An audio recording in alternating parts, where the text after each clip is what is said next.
This KFAN podcast is sponsored by Builders and Remodelers, exclusive Twin Cities provider of Elements Windows. Get the highest quality windows at unmatchable value. Visit buildersandremodelers.com for more details. Ryan Seacrest here. When you have a busy schedule, it's important to maximize your downtime. One of the best ways to do that is by going to ChumbaCasino.com. Chumba Casino has all your favorite social casino games like spin slots, bingo, and solitaire that you can play for free for a chance to redeem some serious prizes. So hop on to ChumbaCasino.com now and live the Chumba life. Sponsored by Chumba Casino. No purchase necessary. VGW Group. Void where prohibited by law. 21 plus. Terms and conditions apply. This episode is brought to you by Navy Federal Credit Union. Navy Federal can help you find and finance the right vehicle with ease. With Navy Federal's car buying service powered by TrueCar, you can find the vehicle that's right for you as you search through inventory and compare models. And you can get an amazing rate when you finance with Navy Federal. Visit NavyFederal.org/TrueCar to learn more. Navy Federal is insured by NCUA, credit and collateral subject to approval. Visit NavyFederal.org/TrueCar to learn more. Wasabi Technologies is purpose-built to free businesses from skyrocketing storage costs and unpredictable egress fees from those old and top-heavy legacy providers. You know, the big guys. Wasabi is the go-to provider for professional and collegiate sports teams around the world. From Wasabi's AI-enabled intelligent media storage, Wasabi Air, to the industry's only cloud storage service with triple protection against cyber criminals, Wasabi is driving innovation in data storage, all for up to 80% less than those other guys. Try them out for free at wasabi.com.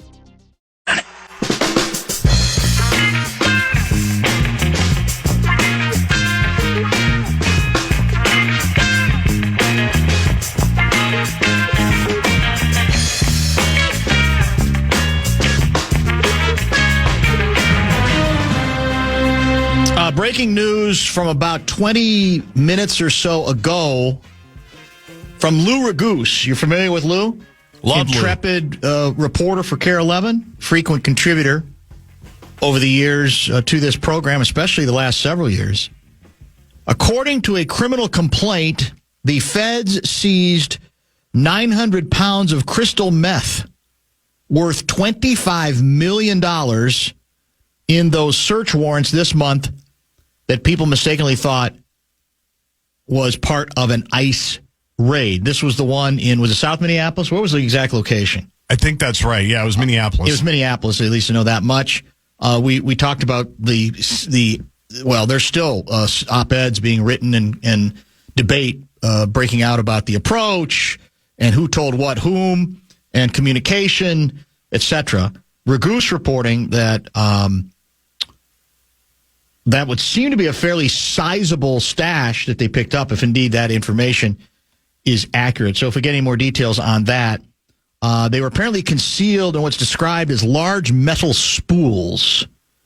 So if be careful with your large metal spools, always in that regard. Always have been. And what you hide in them. 900 pounds of crystal meth, which would, I think, be a worthy, to that extent, operation. We can argue and debate about the approach and whether communication could have been better and style, etc. And we have discussed a lot of that, but I thought that would be interesting. 25 mil for the listener. That seems like a lot. Wow.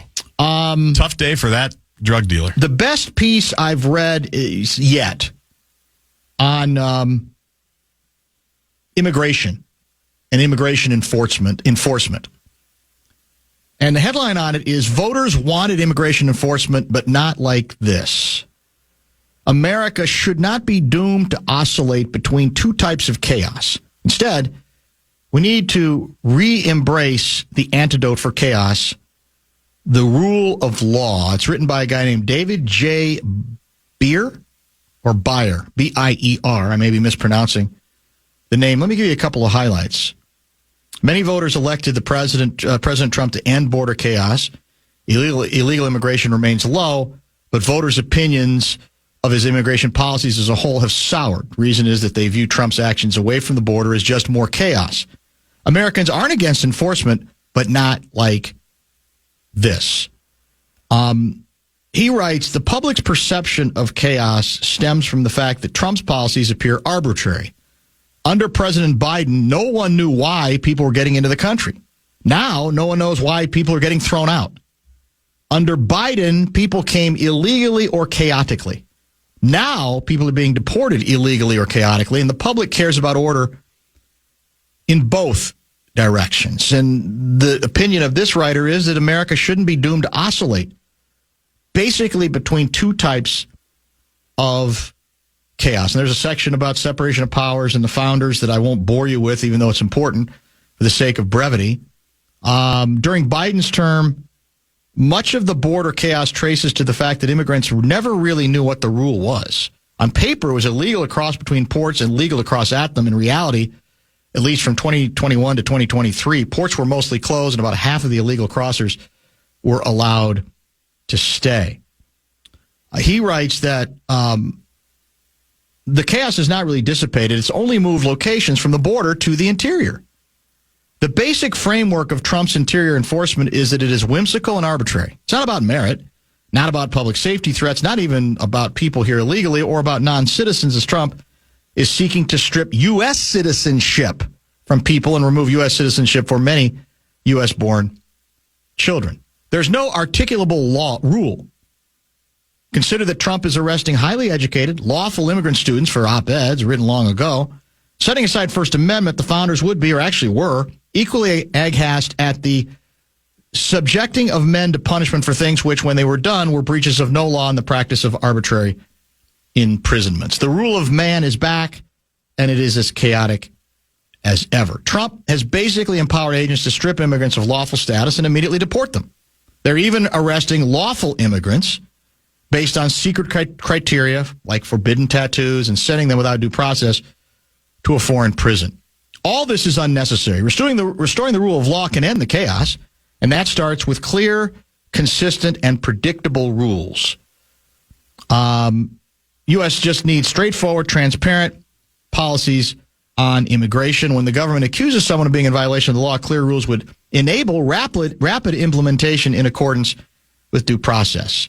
America can end this current immigration chaos. This vision of an immigration policy animated by the rule of law is achievable, but no one in government has focused on achieving it. Along those same lines, Wall Street Journal has not an opinion piece, but a news piece with 1, 2, 3, 4 bylines. It's worth everybody's time, I think, too. I read the one you're talking about. It's extremely well done. And it attempts to report on how exactly we got here regarding, for example, the L.A. migrant crackdown as it is described in this headline. And, of course, unfortunately, I printed it, but the print didn't quite work. So I'm going to try to get the copy via online to get to that same particular story and quote from it. It'd be a little bit easier. Even with the high-profile arrests of suspects by masked immigration agents and the plane loads of migrants swiftly ferried out of the U.S., President Trump was falling short of the number of daily deportations carried out by the Biden administration in its final year.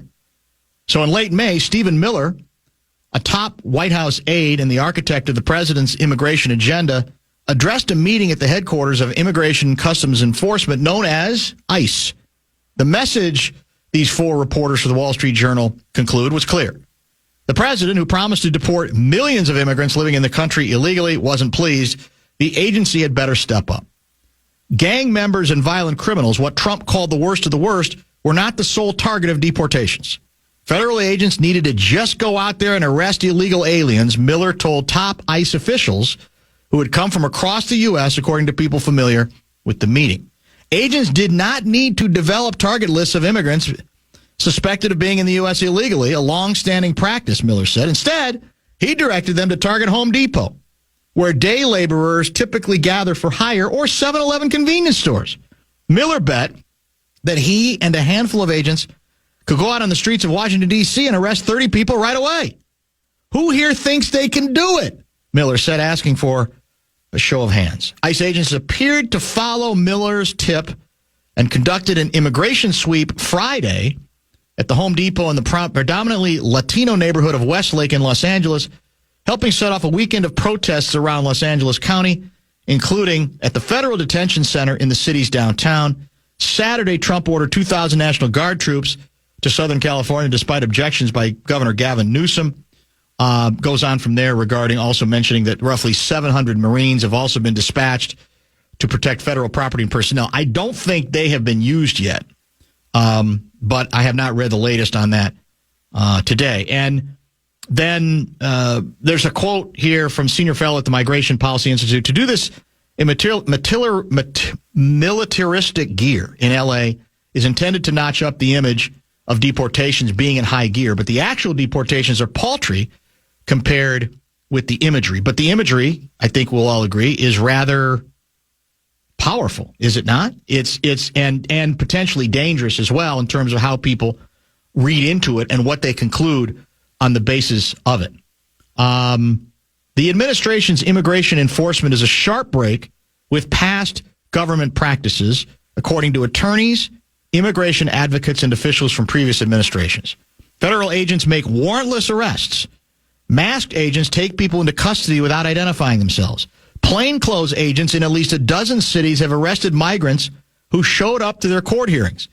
And across the U.S., people suspected of being in the country illegally are disappearing into the federal detention system without notice to families or lawyers, according to attorneys, witnesses, and officials. They lay out an example. In Coral Springs, Florida, at least 8 agents in tactical gear, shields, and rifles surrounded a home with guns raised to arrest a father with no criminal history. Irvine, California, ICE agents drove military vehicles in the Orange County suburb to arrest a person, though not for illegal immigration. They were seeking a resident's son who had allegedly posted flyers alerting neighbors to the presence of ICE agents. The raid alarmed the Foundation for Individual Rights and Expression. That's a group that we have a great respect for on this program because they are equal opportunity critics when it comes to the threat to free speech. They, half the time, are getting ripped by righties, and half the time they're getting ripped by lefties. That's why you can trust them. The raid alarmed FIRE, Foundation for Individual Rights and Expression, which requested a copy of the warrant. Criticism of government officials is a core protected speech, and to criticize them, you have every right to identify them, according to the group's director of public advocacy. Trump administration defends its tactics for arrests, including many documented in cell phone videos and posted on social media. ICE officers have been donning protective gear and concealing their faces because of threats, said Tom Homan, the White House border czar. They're simply trying to enforce the law, and they're trying to protect themselves. Keeping President Trump's promise to deport illegal aliens is something the administration takes seriously, according to a White House spokesperson as well. That's the core of the story, which I think gives, and again, it's the Wall Street Journal. It's not MSNBC. These are outstanding, trained reporters. Wall Street Journal reporting section is outstanding. Their editorial page is obviously right of center, I think, as most people know, although they are capable and have at times been quite critical, not just of the Democratic administration that just wrapped things up under Joe Biden, but the Donald Trump administration as well. Anything else that hit you? It sounds like you read we had not talked about this, but you did read the same story. I mean, just the start of it, the paragraphs that you read, it feels to me like, there's always the urban legend of you don't want to be speeding the end of the month because whether it's true or not, you feel like police departments need to hit their quota of traffic citations given out. You know what I mean? So they're more likely to give you a 71 and a 70 than otherwise. I'm oversimplifying it, obviously, but it kind of felt like that. Like, we're not doing this quick enough, guys. We're not figuring this out. We got to get more people because our number's got to be higher than their number was, and we're not doing this fast. It seemed very quota-ish. It did. Which I don't love. But that encourages, we're going to broaden the net, right? And we're going to just have to start thinking about just doing roundups, and they can try to stop us, but we've got a mandate, right? But go ahead. And even the stuff about people that are on their way to hearings, in some cases asylum hearings, that are trying to do it the right way, right? The way that we've all said everybody said the last handful of years, like, you come here, you ask for asylum, you do it correctly. Because we also heard, too, on the asylum stuff, and I'm sure, obviously, people don't show up, right, to their hearings. They just come in and then they go. Yes. Obviously, that happens. But I just have a tough time with people that are here trying to do it the right way, going to their hearings, and then just basically being, picked up before they get there, after they get there, whatever the case may be. Like, that just doesn't feel like...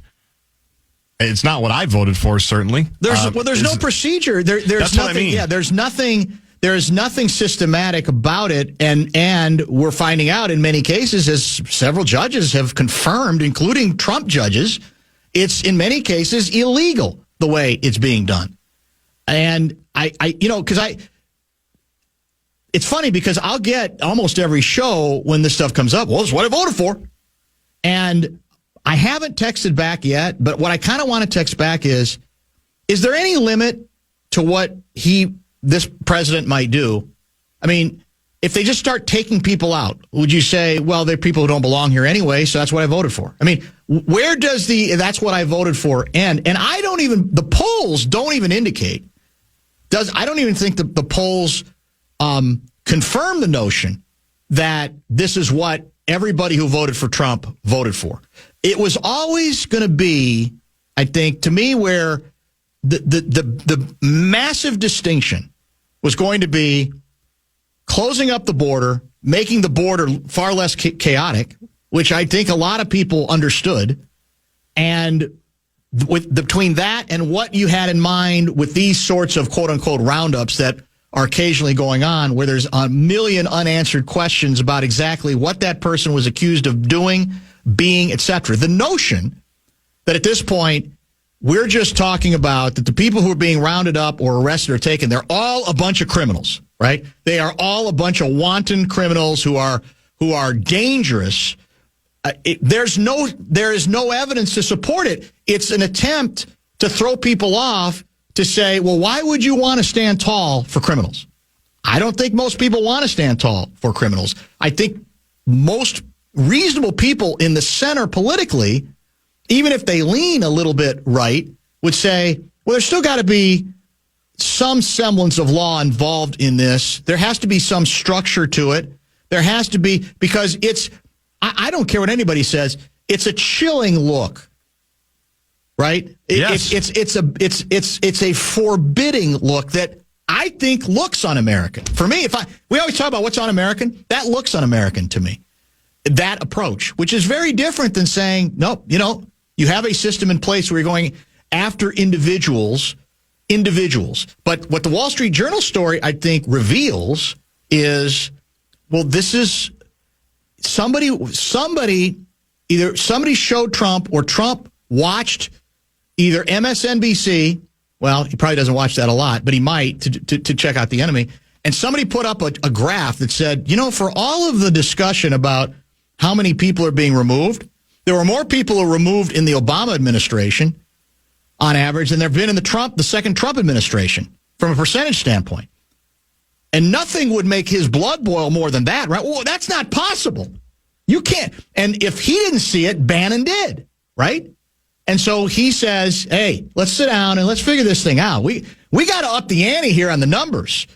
The boss was in my office and saying, wait a minute, Obama was tougher on the issue of illegal immigration than we are in terms of the numbers that were removed. That's not going to work.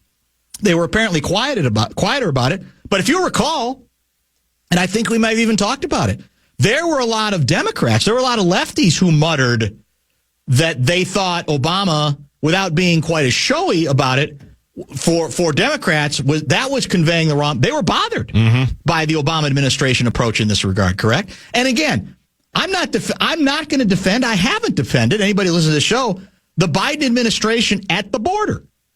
It's indefensible. Their approach was, we're just go. And what was that a reaction to? Trump. The wall stuff. So we'll show them. Yep. We'll just let chaos ensue.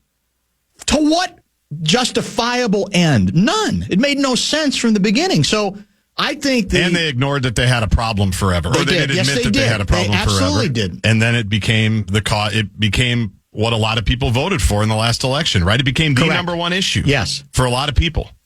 100%. So that's why we are where we are. We'll see. I thought the part I watched last night out of L.A. was not quite as severe as the night before or tense. There were some tense moments. I didn't think there was anything outlandish that took place. I don't know what's coming. I mean, that's the biggest concern going forward, what's going to take place. At little after 5, we're going to chat with one of the News Nation's anchors. He's basically an anchor while we're on the air. He's on right now, yeah. His name is Connell McShane, and we're going to check in with him because he has been all over this particular story, obviously in touch with the sources he's developed over the years, and also working with News Nation reporters who are covering on the ground in California and perhaps a few other locations as well. Yeah, including his show's based in New York, and that's actually where they're kind of reporting on right now because there's some protests going on in New York, ICE-related as well, that they are covering. So he's been on this story basically since Friday when it all broke. Somebody asked, well, why wasn't there looting and rioting when Obama deported more people? Might it be because it was not done in the sort of haphazard, we're just grabbing people, and we'll answer questions later. We're not just going approach. to Home Depot. Yeah, so that might have had some, who knows? But I'm guessing, that might have had something to do with it. And I said yesterday, and I got ripped for this, that I think, again, we can do two things at the same time. We can lay out what we have, again, for this close to 30 minutes or a little less, and we can also suggest, because it's my strong feeling, that whatever looting, destruction, burning of vehicles that are involved, that shouldn't be tolerated. That it doesn't advance the cause in any meaningful way. That there are many individuals who've protested peacefully in Los Angeles, for example. Flat out. There's no question about that. Is there an element that has other ideas in mind? Yes. And do I trust some of that element? I don't. Because I do think there has become a professional class of people who are just, we can start burning stuff. Okay, let's do it, man. We can start throwing rocks at cop cars and aren't going to do it. Yeah, let's just go for it. And the stupidity of it politically, of course, is the imagery of those things are very powerful, right? The imagery of how Minneapolis burned post George Floyd was very powerful, and it was used politically over and over. I just let the place go, right? So I don't think one thing has to nullify the other, but it once again there was some disappointment yesterday when I brought that part of the story up, that you can criticize both, can't you? You sure Shouldn't can. be that difficult to do. Yeah. But for people, it's whose side are you on? Well, I'm if you want to be really cynical about it, I'm on a strategic side, and I'm trying to say what are those images going to do midterms, which are not that far off at this point. How is that stuff going to be used, and how does it advance the story in any meaningful way? So we saw but to describe what has taken place in its totality in Los Angeles as rioting, I don't even think that's accurate. I think there have been pockets of, right. I'm not even sure I'd use that word at all. There have been moments of violence that are inexcusable and shouldn't be underplayed, as was the case when it happened here. And CNN did, it was the famous mostly peaceful protest, and there's a whole neighborhood burning behind the individual. It might have even been the precinct, the police place. I can't remember. So we should, again, be able to walk and chew gum at the same time. Or no, what's the expression? Walk and chew gum. It's walk and chew gum? Or is it pat your belly and what's the other thing you do? Pat your head and rub your belly, or rub your belly and pat your head. Can you do both? I haven't tried in a really long time. Maybe we'll make a TikTok about it and see if we can do it. Let's make this the bottom of the hour. No, wait. I already paused, so I can go to 42 here, correct? No, you cannot. You have not paused yet. Have not. We went late with Louie, and now we need to pause here, and we'll break at 42 as well. That sounds good. Back in just a couple minutes here on the... Ryan Reynolds here from Mint Mobile. With the price of just about everything going up, we thought we'd bring our prices down. So to help us, we brought in a reverse auctioneer, which is apparently a thing. Mint Mobile Unlimited Premium Wireless. How to get 30, 30, bit to get 30, bit to get 20, 20, 20, bit to get 20, 20, bit to get 15, 15, 15, 15, just $15 a month? Sold! Give it a try at mintmobile.com/switch. Upfront payment of $45 for 3-month plan, equivalent to $15 per month required. New customer offer for first 3 months only. Speed slow after 35 gigabytes if network's busy. Taxes and fees extra. See mintmobile.com. This episode is brought to you by Navy Federal Credit Union. Navy Federal can help you find and finance the right vehicle with ease. And this summer, you're in the driver's seat with savings. You can get a $250 bonus when you buy your next car through Navy Federal's car buying service, powered by TrueCar and financed with Navy Federal. With this tool, you can find the vehicle that's right for you as you search through inventory and compare models. And you could get an amazing rate when you finance with Navy Federal. Navy Federal strives to support all active duty, veterans, and their families to achieve their personal and financial goals. And this partnership with TrueCar is one of the many tools Navy Federal uses to help its members. Make your plan with Navy Federal and TrueCar today. Navy Federal Credit Union. To qualify for the $250 bonus, car purchase and financing must be completed by September 2nd, 2025. Terms and conditions apply and are available at NavyFederal.org/TrueCar. Credit and collateral subject to approval. Navy Federal is insured by NCUA. The Fan. Well, the last segment of the show proves you already know this, but if you want to chime in on what's happening with your favorite KFAN program, you can make your voice heard on the Bradshaw and Bryant text line. Let us know what you have to say by texting your message to 64686, 64686. Standard message and data rates supply.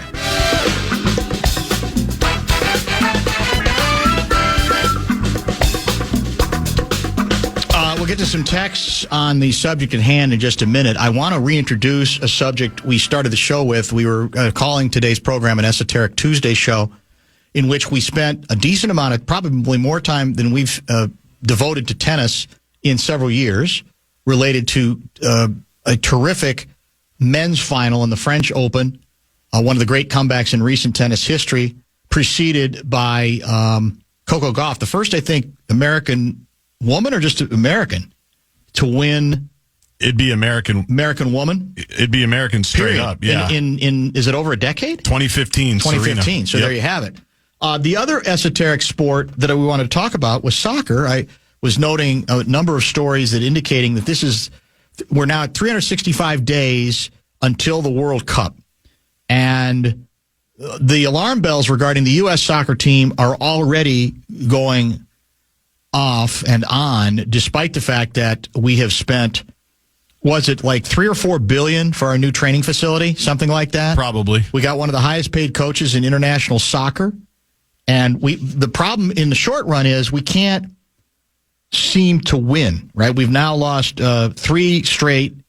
We've suffered 3 consecutive losses, including to a very plucky, good Turkey team, 2-1, and there's sort of been this ongoing discussion about are we looking for more, I guess, negativity, or is there a way out of this thing? And why do we have such difficulty in soccer?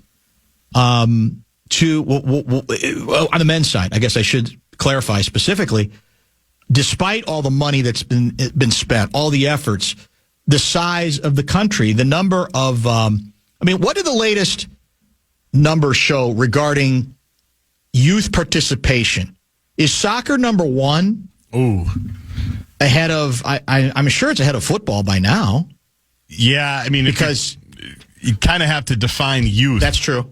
Younger kids, older kids, but it's up there. Soccer participation with kids is way up there, especially the younger that they are. I don't know once you get to 12, 13, 14, 15 when more kids are picking one sport over the other. I don't know where it ranks. I'll try to look it up here quick. But we had a number of texts that came in on that. I should have... is this the start of the show? Yeah, it is kind of the start of the show. So let me scroll down a little bit and get to where I need to. Because I know there's a very vibrant soccer community out there, correct? Around 3 million registered youth players nationwide, according to Project Play. 3 million? Yeah. So is that number 1? It looks like it's a little more than basketball, a little more than baseball. Let me see where I can get to what, because I like I said, I think look, there is a subsection in the United States of people who are frustrated that soccer isn't more mainstream, right? For sure. They say it should be. They say it's the world's game. The world's game. We should get in on it. La Roja. It's the prettiest thing you've ever seen. Messi was just here. That's true. All those things are, I think, understandable to a degree. And I don't despise soccer like I used to. I still don't. I'm not captivated by it, I would say, but I don't hate it. I'm having trouble scrolling here because we got it's a heavy text day on an esoteric Tuesday here on the fan. Where is here's okay. By the way, there's several people who are fine with us going with J-Mac on they approve that JJ distinction McCarthy's new nickname instead of then having to always differentiate between the two JJs. Where are a couple of why does the U.S. soccer stink? All our good athletes play other sports for more money. Now, that's been said forever. Yeah. But what is our population? I still find it hard to believe that we don't have enough athletes for some of the best ones to remain in soccer. It is hard to believe. You're right. Don't you? And I don't know if it's because you've got to specialize in it from a younger age for it to happen. Where some other sports, maybe you can be a little bit more late arriving. Maybe there's no such thing as a late arriving developmental story when it comes to sports. I don't know. Because when we always talk about this, one of the first sports everybody plays is soccer, right? When they're little kids. Because you just line them up. Yes. And you kick the ball around for a while. It seems like everybody at some point at least tried it. So I don't know why they haven't hooked more. Maybe because it isn't traditional here. A lot of times kids will gravitate towards what their parents played or their grandparents played or what their older brother or sister plays.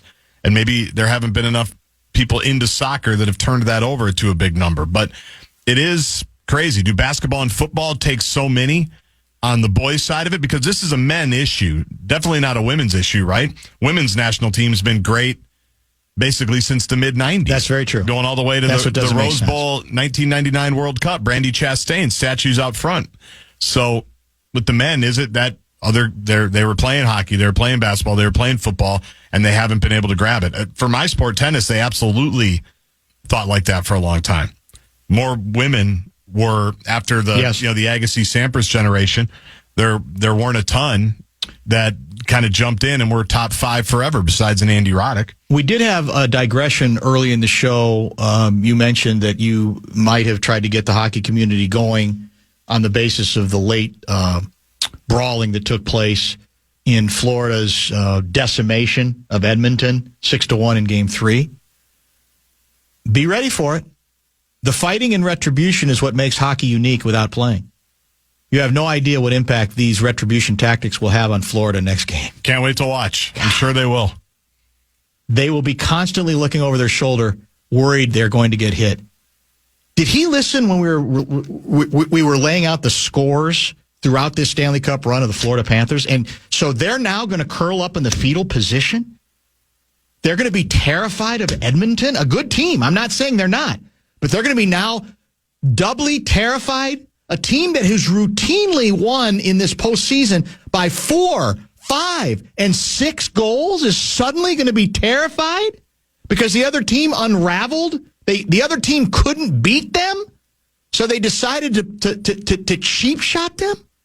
Are you out of your mind? Let's see.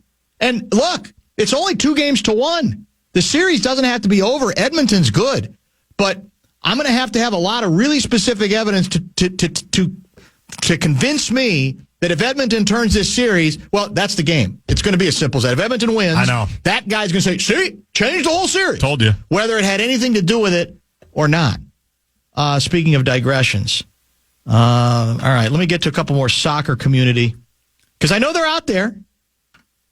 I wonder if Papa is still listening to the show. Remember Papa from, was it New Guinea? It was Ghana. Ghana, that's Papa right. From that's Ghana. Right, from Ghana. I knew there was a G in there, and I just didn't remember which one because I always like, of course, alliteration. Let me see if I can get some more. Best final open final since the Aussie Open in tennis 2017. Does that make sense to you? 2000. It does. That? Yeah, I assume that's some Roger, Novak, Rafa pairing. I don't remember it specifically, but that would make some sense. Considering how bad traffic gets around Allianz on a game day, and I work in that area, so I experience it, I don't think we can call soccer esoteric anymore. Okay. My 6-year-old loves soccer most, won 25-2 last night. Maybe Nice. will be good in 15 years. Hang the banner. Soccer struggles in the U.S. because it is pay to play. This doesn't allow proper development of talent. On top of exclusion of the sport in media coverage, absent occasional coverage for major sporting events. There's another one. Is that? Do you buy that? I do. So what is it? What does he mean by pay to play? What does that mean exactly? That it's expensive. That I see. Okay. You've got to jump in on a club team. You've got So it's elitist a little bit. The yeah. sport. That would be what I assume he means. Yeah. Or she means. That could be. There was another really good one here that I should have favorited earlier. It is the hardest part in any youth sport, though, because every sport now is pay to play, in my opinion. Yeah. I mean, just having 3 kids now going through it, you can find, I mean, I get an email every day from another training program, or come do this, or join this team, or here you go. And having to go through all of that and find out the ones that aren't necessarily just the straight money grabs, as opposed to the people that actually care about developing kids, not just on the field, but also off the field. It's impossible. Here's the one I was looking for. The number one reason behind continuous soccer mediocrity is the U.S. Soccer Federation's blatant refusal to implement a promotion/relegation system. The promotion/relegation system. I don't know enough about it to react to that, but I have heard that argument before. Do you understand it? Like overseas, how they do it with the teams? Yes. Yeah, basically, I don't know what the exact numbers are, but essentially, just take the NFC North for football. Essentially, the top 3 teams every year get to stay in the NFC North, and the bottom team gets relegated to a lower division. And that means less money, less TV, less all of that. That's how I understand it. Because people have kicked that around for college football forever. That should we do some type of relegation for Big Ten teams that aren't very good, that aren't spending the money that they're getting? Should we give that money to Kent State if they win the MAC? Can they win the MAC and get into the Big Ten for a year? Are you familiar with a soccer commentator named Ben Fast out of Minnesota? I don't know if I am. He checked in earlier. I am a soccer commentator. He's BW Fast on X. And then he has a link. This explains the issue. The problem is, and under the headline, the myth that holds back American soccer. But let me see if I can click on it and get... I'll tell you what. Let's break to stay on schedule, and then we'll get some details about what he thinks is mythological regarding the allegation that this particular issue holds back American soccer. A very esoteric Tuesday conversation here on the Bumper. This episode is brought to you by Navy Federal Credit Union. Navy Federal can help you find and finance the right vehicle with ease. And this summer, you're in the driver's seat with savings. You can get a $250 bonus when you buy your next car through Navy Federal's car buying service, powered by TrueCar and financed with Navy Federal. With this tool, you can find the vehicle that's right for you as you search through inventory and compare models. And you could get an amazing rate when you finance with Navy Federal.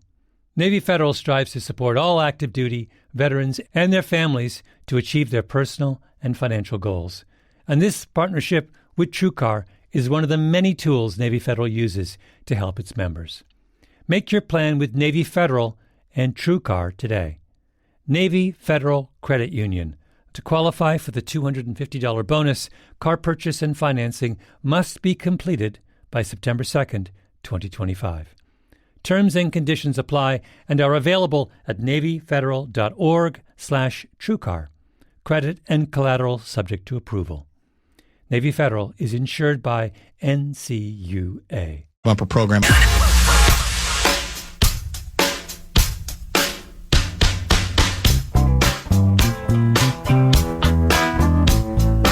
Mini top 5 at 5 here. Twins back in action tonight, if I'm not mistaken, correct? Texas. The Rangers are, and it's here. Good weather for baseball tonight, wouldn't you think? Beautiful day at the Gorgeous ballpark. night. It's always for a beautiful night baseball. at Target Field. Very, very true, And David. Simeon Woods Richardson makes his return to the bump. Out of necessity, we've got some holes to fill in our rotation, as we well know. And Game 3, the NBA Finals, I don't think till tomorrow night. Long delay. Correct. Game 3 Stanley Cup Finals was last night and was a blowout in favor of the home team. Was the final 6-1? Although I think that's what we it have was. been warned that there was a purpose to all the late violence in the third period by the losers. So what happens if Florida wins the next game?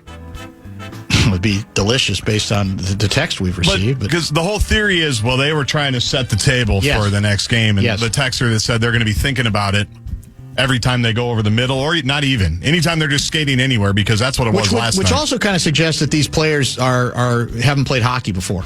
In their whole lives. Like they're just going to curl up and I mean they're a great franchise. And their numbers this season kind of speak for themselves. Defending That doesn't champs. mean Edmonton can't come back in the series. Edmonton's good. Fan has learned. Although Connor McDavid not much of a factor in game number 3. Can that continue? Is that realistic? I don't know. By the way, before last night's debacle with Edmonton, yes, and I know this has happened before, but it just hit me, whatever night that would have been. Was it Friday night or maybe Thursday night? Having Wayne Gretzky, and this is after McDavid had that ridiculous dangle around three guys and then had the beautiful pass. Which, by the way, I celebrated by retweeting a celebratory tweet from another basketball person. That's how against good hockey or paying attention to good hockey I am. It's so bizarre. And with me as, what would I be if you're the ambassador? I guess the ambassador's assistant or something, You chief could of be, staff. Yeah. Having Wayne Gretzky in Edmonton, where we know what he means to that franchise. They have the Club 99 there. That's literally just an homage to him. Correct. Like a club level there. It's amazing. Having Wayne in Edmonton talking about Connor McDavid is like the greatest thing ever, right? If you're a sports fan. No doubt. And to have the panel basically go, well, Wayne, you're the only one up here that has any idea of what he just did That and what kind of he's play. been doing. Yes. What's he feeling like? It's incredible. It's so cool. And last night, it was obviously the exact opposite. Hotline.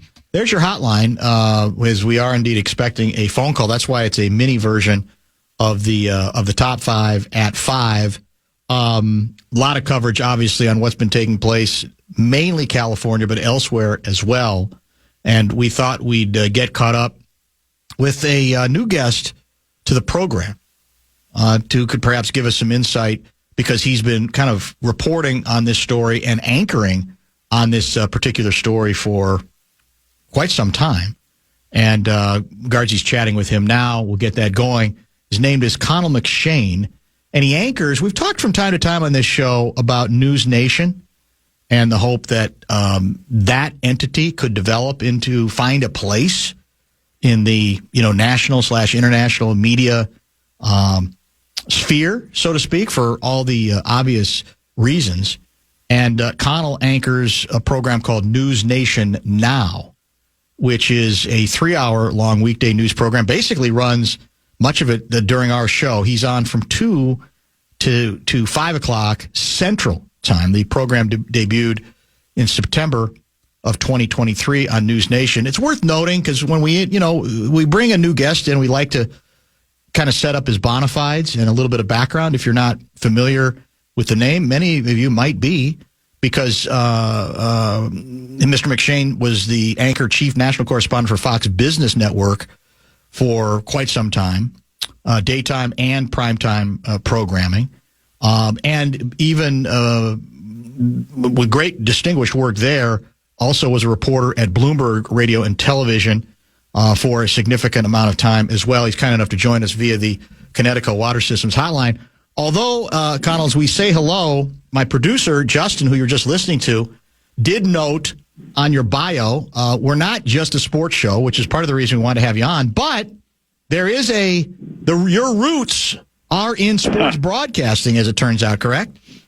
WBRK in Pittsfield, Massachusetts was my first job, doing play-by-play for the Pittsfield Mets on the radio, which was then the Class A short season affiliate of the New York Mets, the team that moved to Brooklyn. Great job. Didn't get paid $1 for the job, but probably my best favorite job. I bet you probably have, everybody who's worked in the minors has some pretty good minor league stories. You know what I'm saying? Yeah, I got caught under the tarp once. Did play-by-play of a wedding one time in the middle of the game because we didn't have any commercials left. A couple got married at second base. There was another field where they set the field on fire to get rid of the puddles because it was raining. So, yeah, it was good. That was only 1 year, but it was crazy. That. It was so much fun. That's outstanding and a great start to where you've obviously branched out well past what we like to call the toy department on this show. So you just got off the air. Give me, in the last 3 hours, I know you're heavily covering the immigration issue and the situation in California. Give me, from your standpoint, based on the reporters you had on, the interviews that you did, including, I think, with some political leaders out of California, what stands out to you as we try to advance or update people on that particular story? Well, still relatively early in the day today, so it's always tough to make a judgment because these protests continue and usually escalate later in afternoons, evenings, and overnights as they did last night. I would say it's been relatively calm. We had a live moment about a half an hour ago or so, though. It's interesting. The police now in L.A. seem to have, I don't know if it's a different strategy, but it might be a slightly more aggressive approach where, the other day the protesters went on the 101 freeway and kind of, stopped traffic. Today they're blocking them from doing that. They're dispersing earlier. We saw them pushing them back from where the federal building is, where they've been protesting at like 2 o'clock in the afternoon Pacific time. Seems earlier than other days. They moved. There was a whole group of protesters. We were watching this live because the chopper had a shot up, and one guy must have done something to get out of hand. We didn't see exactly what prompted this, but they moved in. I mean, like, a blitzing outside linebacker and took him down real quick, put him in cuffs, took him to the side of the street, and didn't do anything with the other protesters. So, in other words, it seemed like they were looking to remove agitators. It just struck me as like a little bit of a different approach, I would say, than the last few days. Taking it to the protesters rather than reacting. And, we'll see if that's more effective, as the night goes on. In terms of what's the latest that you understand regarding the Marine deployment, in terms of whether they're actually being used or about to be deployed or simply on standby? So I've seen multiple kind of conflicting reports on that. I'll go with what I'll say is like our own correspondents. Like we have Nancy Lewis, a terrific reporter, guy Alex Capriello, who is as well. They were both on our show. Neither one of them has seen the Marines in downtown L.A. There's been other reports that they were down near Paramount, there were protests the other day near Compton. We didn't have anyone there this afternoon, so I can't confirm that. Where Alex was standing right in front of National Guard troops who have already been deployed. So our understanding is the 700 Marines moving in from 29 Palms or either there or about to be there. But our crew there in downtown LA hasn't seen any members of the Marines yet. One of the challenges, I'm sure, in your job is how to best or most accurately characterize the trouble or the violence to the degree that there has been. Los Angeles, I don't have to tell you, is a massive area. And so there are many, many places where they might not have any idea that anything is going on at all. So can you speak to how many, is it a half a dozen pockets when it comes to whatever disturbances and standoffs have taken place? Is it 3? Is it 20? What kind of sense can you give us about how widespread, at least to this point, it has been?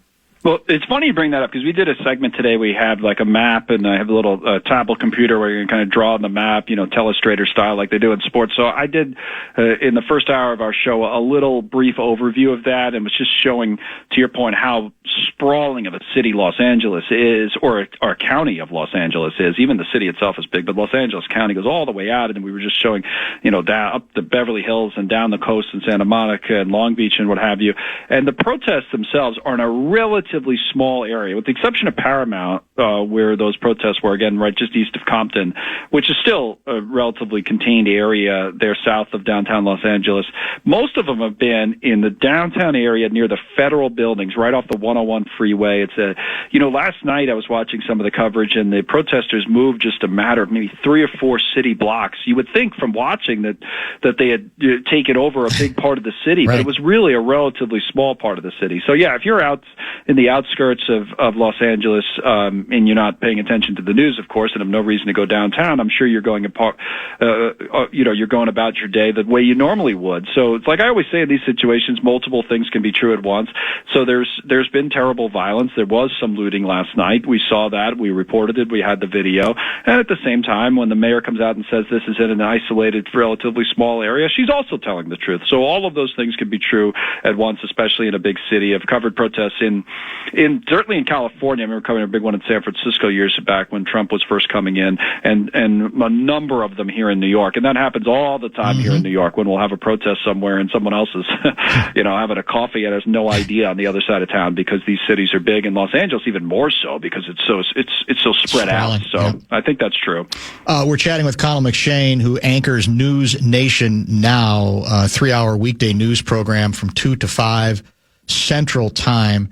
Can you update us? I don't know how much time you devoted to this today on your show, about where we are regarding the standoff and the verbal war of words, and even now to an extent, I guess, on the legal side of it, between the president and the governor of the state of California. Yeah, it is legal now. The lawsuits have been filed. The governor has filed a lawsuit to try to stop the deployment of the National Guard, and I believe the Marines as well. There's going to be a hearing, I believe, on Thursday was the last that I saw about that. They wanted to have an emergency injunction where they would stop them right away, and the judge on the case, who was actually Supreme Court Justice Stephen Breyer's brother, believe it or not, it's kind of a random fact, he came out and said, no, we're going to have a hearing Thursday. So that'll work its way through the courts. There's plenty of politics to go around on both sides here. Going back to the earlier point where multiple things can be true at once. Yeah. I mean, and then sometimes you work in stuff that's not true. Like, for example, the president came out. He had a speech in Fort Bragg, North Carolina, that we carried live today, and he's been talking a lot about Minnesota for the last couple of days, right? And he said a couple of things. One thing in particular in the speech where he's making a larger point that's to his political advantage, but the facts are just not right. He's not telling the truth. So in other words, he said repeatedly that the Minnesota governor in 2020 during the George Floyd protests refused to deploy the National Guard, so he had to do it, meaning Trump. Right. And that's not true. Governor Walz did issue the executive order. We even have the exact date. It was May 28th of 2020 deploying the Guard. Trump had urged him to. Some had criticized him for taking too long, but Trump at the time, funny enough, actually praised him. Said Walz was doing a great job, and he moved really, really fast. So that's the kind of thing we're seeing politically. And now you got Newsom versus Trump. So everybody's trying to make their points, and we try to stick to the facts as much as we can. And those were ones where the facts were kind of not lining up exactly with the story. It is interesting how much that story even changed here, because it is, I think, very fair to say that the Guard was called in late, and the debate here was because the battle between the mayor's people and the governor's people. No. The governor was ready, and the mayor didn't give the proper notification. That's been an ongoing battle. So I think there definitely was room there, but it is ironic, as you say, because at the time the president had actually spoken much more glowingly in that regard. Yeah. Let me ask you a more specific question as it pertains to the National Guard. Leave the Marines out for this moment. The National Guard part of the story, because at our level, a much smaller level than you on a national level, part of what we often see is that for every Trump reaction, there's going to be a reaction simply because Trump is the guy doing the action. So when it comes to the question of whether there was a need for National Guard support to perhaps fend off the bad eventuality when they did come in too late to prevent a number of some horrific violent moments here in Minneapolis, there's that question, I guess, of whether the reason Newsom doesn't want them isn't because he really couldn't use them, but because Trump's pushing for it, and I can't go along with anything the president has to say. Do you have any sense from you or your reporters on that particular ticklish issue? Not really. I mean, the reason I say not really is because that's a really hard one to get to the bottom of. You have to make an assumption on either side, and if you're on Governor Newsom's side politically, you're probably going to almost reflexively take the stand. And we've had many guests that have said as much, that say, well, the president's going way too far here. And if you're on the president's side politically, it's just as easy to say the opposite and assume that, or accuse, and again, this is why it's tough to have an answer on this, because you're going to have to make an accusation that you can't necessarily prove, that the mayor or the governor just purposely didn't do enough, almost trying to dare the president into this maneuver so they could criticize him for it, right? You know what I'm saying? Yeah, so it's a tough thing to get to the bottom of. We're so dug in politically now in this country that I could see people kind of making rational or reasonable arguments on both sides of that, but it's just going to be a tough one to prove, and both sides are just going to dig in because it suits their political needs to do so. This is actually a pretty good political argument in some ways. I think, as John Fetterman, the senator from Pennsylvania, pointed out, and in other ways it's not great for the Democrats, broadly speaking, but just Trump versus Newsom, if you're Newsom and you want to run for president, you've set yourself up to kind of have this boogeyman and this argument to make. Whereas Trump, when last week you're talking about your feud with Elon Musk, you're now having a conversation that you're more comfortable having, and that's one about immigration. So I think both sides have incentives to make these arguments, and it's tough for us to really get to the bottom unless someone were to leak something or let something slip as to what the true motivations are. I'm wondering if you spent any time on or have anything to report on, or your reporters have gotten into this. Wall Street Journal has a pretty thoroughly researched story. I think it's a 4-byline story that's getting some attention. I think it posted last night, but it attempted to lay out, in at least these reporters' minds, sort of what the White House marching orders were that kind of sparked the L.A., they described as the L.A. migrant crackdown, that basically late May, Stephen Miller, he goes to a meeting at ICE and says, hey, man, the numbers, we promised to deport millions. Our numbers aren't even reaching the Biden administration. We got to get it going. And that it was Miller who said, okay, let's start broadening this out a little bit. Let's not make it quite as specific as we were before. And let's even, let's spend time around 7-Eleven stores or the Home Depot, et cetera. What do you make of that story? Is it, in your view, based on what you got, your reporters saying, does that sound accurate? Is that part of how we've gotten to where we are at this particular point? It very well could be, because if you know the history of Stephen Miller and you know how he's handled things in the past, it certainly tracks with his beliefs and all of that. And the story that the Journal had kind of goes to the so-called marching orders, right? That these folks had. And I was talking to a guy named John Sandweg, who I think is a very, very reasonable guy. He was the ICE director for a short amount of time when Obama was president, but he really looks back at tries to look at both sides. And his view on that, he was on the show last night, is like, as soon as those if those directives came out, whether it's just, hey, go to Home Depot and you'll find people there, day laborers and the like, and this is a place.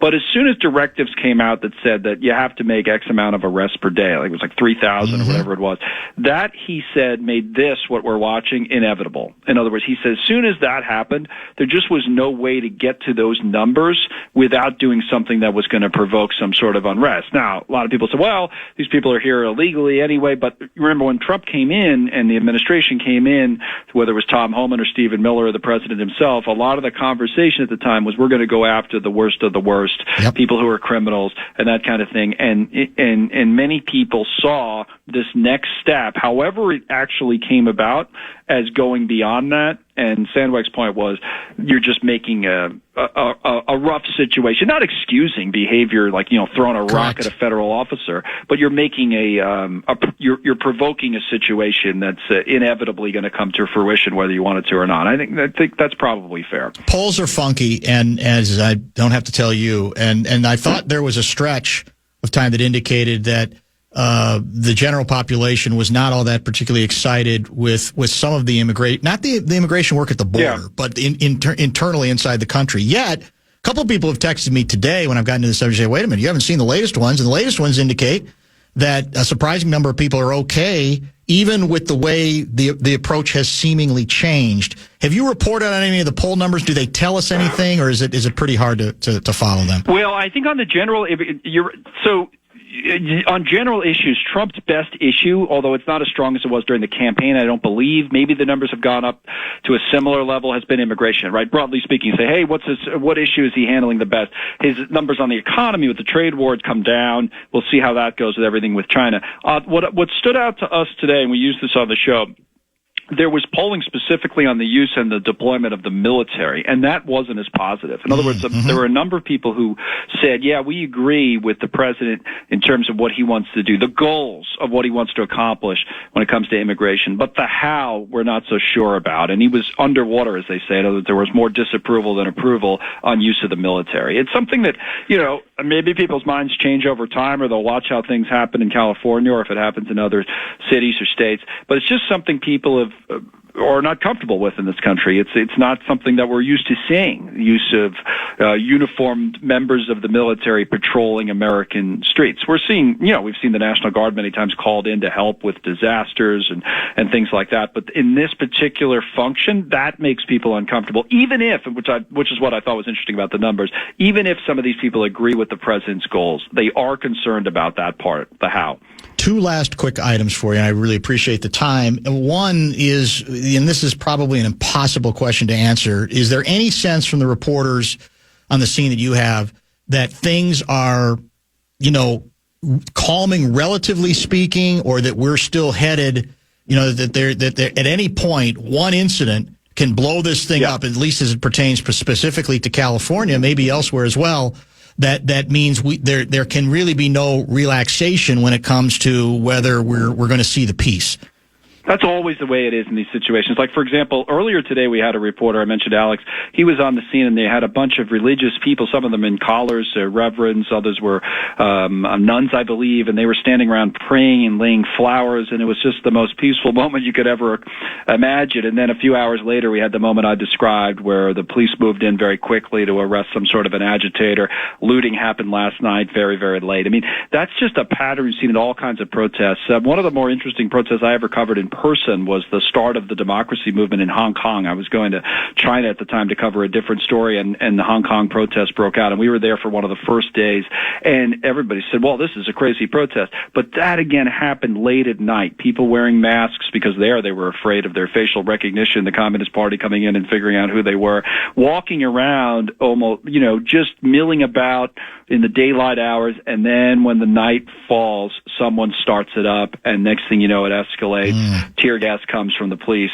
People are throwing things, engaging with the police. So it happens all over the world. It happened in L.A. last night. So it's a long answer, but the short answer would be, yeah, it does look more peaceful today, but it doesn't mean it'll look that way, 3, 4, 5 hours from now. My sources tell me that on Saturday you will be hosting live coverage of the Trump military parade on News Nation in Washington, D.C. We also have seen, I guess, already the quote from Trump regarding protesters, and he's not going to have any tolerance for them exactly. Do we have any sense what we're going to see or what you're going to be, I guess, moderating over on Saturday? Well, yeah, your sources got it half right.